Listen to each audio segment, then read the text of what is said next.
Montagna non solo sinonimo di turismo, sci e vacanza, d'ora in poi tra le cime del Veneto si farà anche ricerca. La dimostrazione, un laboratorio scientifico di altissimo livello a Domegge di Cadore nel Bellunese. Luca Ginetto.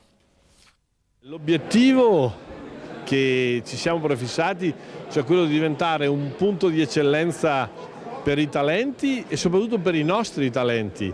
È appena nato e già viene annoverato tra i centri di eccellenza nello studio e nell'applicazione della multifisica quale metodo per ottimizzare i processi produttivi. Si chiama Multiphysic Lab e si trova a Vallesella di Cadore, ospita i ricercatori di 10 aziende. Electrolux sempre nel passato, ma soprattutto oggi, sta cercando di recuperare il contatto col territorio, che è stato un attimo messo in secondo piano dalla globalizzazione. Il concetto di fondo che ci ha uniti in questa avventura è stata innanzitutto la mutua fiducia fra noi aziende, con l'obiettivo di stimolare l'innovazione vera. Troppo spesso il mondo della ricerca con a capo l'università è andato per conto suo, il mondo dell'impresa pensava di non aver bisogno, invece adesso se vogliamo fare il vero salto di qualità dobbiamo far sì che impresa e ricerca siano in collegamento. Una scommessa per dimostrare che la montagna può diventare un luogo ideale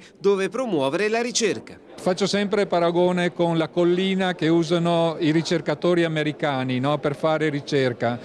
Noi abbiamo le montagne, andiamo a fare ricerca in montagna. Quello di cui c'è bisogno e per cui le vostre autorità devono preoccuparsi si chiama larga banda.